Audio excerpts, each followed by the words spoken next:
happened during a casual discussion, and some of what he said took us by surprise. Listen now to his uncut explanation to understand how critical the secrecy of this symbol is to Freemasonry and all the secret societies. And as you listen, remember, it is Sirius that rises in the east behind the sun, which stands as a picture of the twofold nature of every symbol in the occult. Interesting thing about all Freemasonry is symbolism is ultimately very important. They don't put a lodge in the east because it's a nice place and it looks good. They put it in the east. The masters have put it in the east because it's the rising sun. It's the rising sun. You're catching the energies of the light, right. and to them, they didn't believe that the sun was God. All right. Like we're told, the ancient Egyptians, we're told all the time that they thought the sun was God. Well, to simplify it, do I have time to tell them this part? Yeah. Oh, yeah. Okay. All right. As with all secret societies, you have levels, and if you're on the lower levels, you don't even know they're upper levels. They don't even tell you. You bump into it by accident, or someone comes along. Now, in Scottish Rite, that's something different, because they know that there's a... But before then, and basically secret societies, such as, let's go to ancient Egypt. To the ancient Egyptians, the priest would tell the serfs, the guys that tilled the land, they would say, the sun is God, okay? And so they accepted that very low-level interpretation, all physical. That's not what the priest believed. What the priest believed, there was a second level. The priest believed that, no, the physical sun is not the supreme being. It's the spirit which flows through the physical sun that is the supreme deity. However, there was another level, and the priests didn't even know it. It's those that were involved and elevated to if I would have told you this 15 years ago, I might have gotten shot. But this is now, I'm so glad now that it's as easy to talk about. The third level, which is a higher level of understanding, said, nope, it's not. That's not the sun. The sun is not the supreme deity. Nope. Yes, spiritual energies come through the sun. That's not what we're talking about. What we're talking about is the star Sirius. The dog star.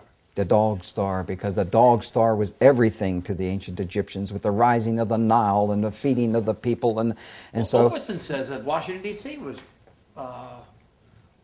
the dog star was important in the founding of Washington D.C. Indeed, it was, yes, and that's a reflection on America. But the point I was just trying to make was that third level is never told, and with every group, every secret society I belong to, over 15 or 16.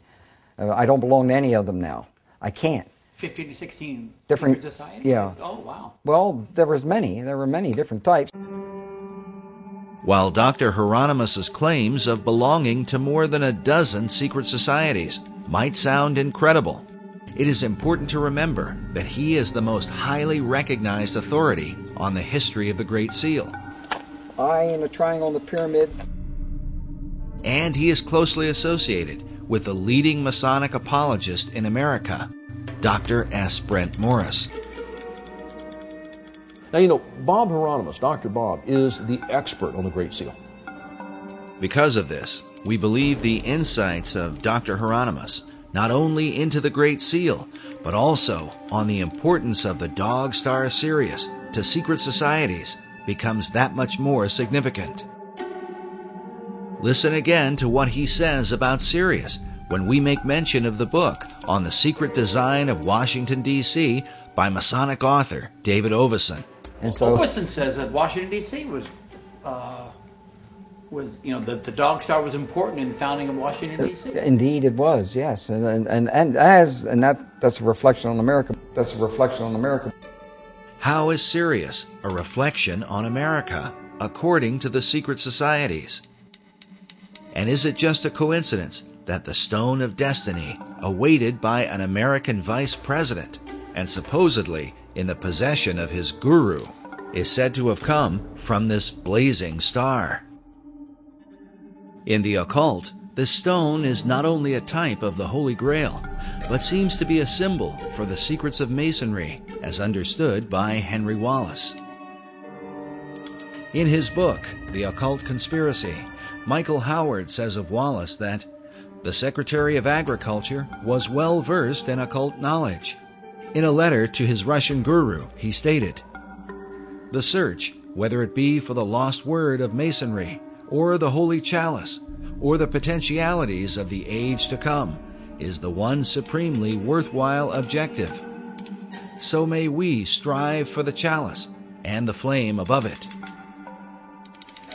Howard says the chalice he refers to is the Holy Grail, regarded by the Rosicrucians as a feminine symbol for perfection, and the age to come is the dawning of the Aquarian Age. The concept of the flaming chalice is another repeated theme in the paintings of Nicholas Roerich. And you can see this entity holding the chalice, and there's a flame coming up from the middle of the cup part of the chalice. This is a painting of Prophet Muhammad. And interestingly, he's viewing a specter of a person of some sort or other who's bearing in the heart area the chalice that's burning the flame. That's consistent with Zoroastrian motifs as well as Agni Yoga. But when I was in Isfahan, for example, and in Tehran, I visited the Zoroastrian temples, and those chalices that bear the flames are as big as I am.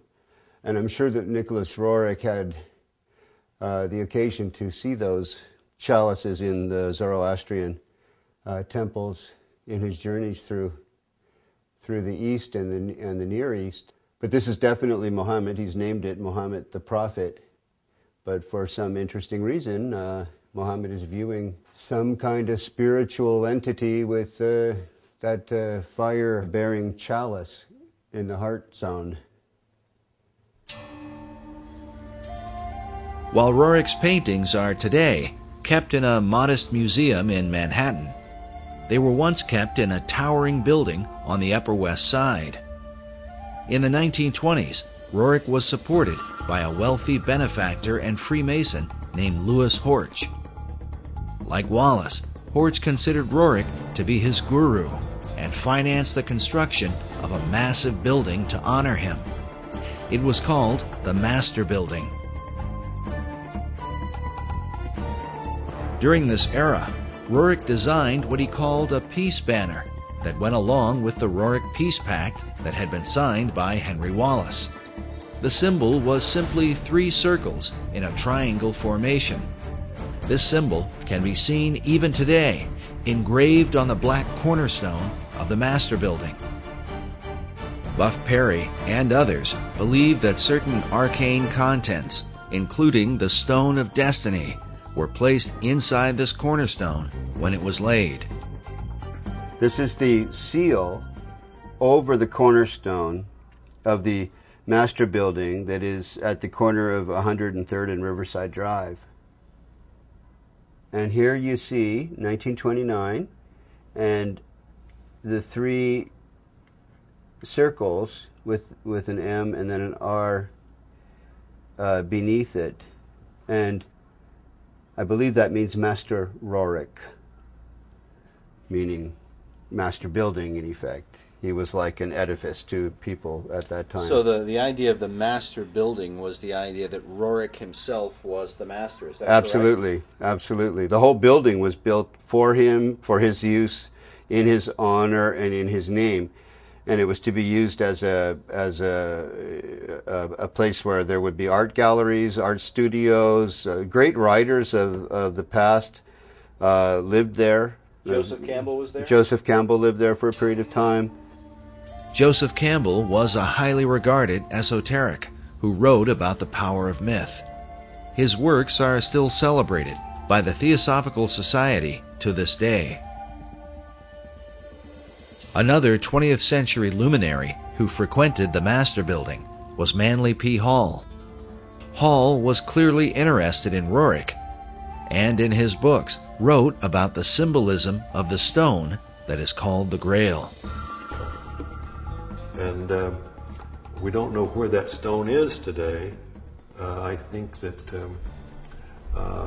Buff Perry knows a little more about where it might be now, but some believe it's in the foundation stone of the Roerich Building, the Roerich Museum there in New York. Mr. Hall used to go to the Roerich Museum in his early days, just after he had written the big book called The Secret Teachings of All Ages, because there in the penthouse of the Roerich Building met the very elite, the esoteric elite you might say, who were really into not only the mysteries of the great world religions, but also the mysteries that many people don't know that was part of the motivation in the founding of our own country.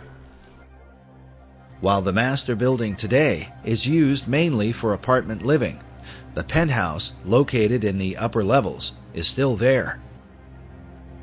Is it possible that Henry Wallace could have been one of those esoteric elite who met there with men like Manly Hall? There is at least one record of his meeting with Nicholas Roerich at the Master Building. American Heritage reports that Wallace visited the museum and was thrilled beyond measure to receive a brief audience with Roerich. He found the artist's appearance, demeanor, and plans to promote culture and peace extremely impressive. He admired Roerich's paintings because he said they gave him a smooth feeling inside. The article goes on to say that Wallace avidly read the painter's writings and frequently communicated with the officials of the Roerich Museum. Whether FDR himself ever attended the penthouse meetings is unknown, but it is reported that the president's mother was an admirer of Roerich, and Roosevelt himself had once met and been favorably impressed by the artist. It is also worth noting that in 1932, First Lady-elect Eleanor Roosevelt gave a lecture at the Roerich Museum Lecture Hall. American Heritage writes, the State Department grew very nervous about Roerich, but he had influence in the Oval Office. With such connections, is it possible that inside the mysterious penthouse at the upper level of the Master Building, the so-called esoteric elite decided on the design for America's dollar bill? Remember that the Master Building was finished in 1929. The Great Seal was not placed on America's currency until 6 years later, in 1935. All of the players in this drama were involved in Masonry, including the Secretary of Treasury, Henry Morgenthau. When Morgenthau, the Secretary of the Treasury, regretted having placed the all-seeing eye on the verso of the American dollar bill, he made reference to a small Kabbalistic group that used that symbol in their ceremonies, and because of that regretted that that symbol ever would have made it onto the dollar bill, which to me is rather peculiar because Masons for centuries had already used that all-seeing eye in their lodges, in their literature, and in all means and manner of expression. Perry's suggestion is that while Morgenthau, as a Mason, might not object to a Masonic symbol, he was concerned about the influence of what appeared to be a personality cult surrounding Nicholas Roerich. He was a little embarrassed that perhaps all of the information got out that Nicholas Roerich, the guru, would have been instrumental in seeing to it that that symbol ended up on the dollar bill. We took a trip to the Master Building and met with the building's historiographer, Mildred Spicer. She lives inside one of the apartments with a view through the right-angled windows that are famous for being the first of their kind.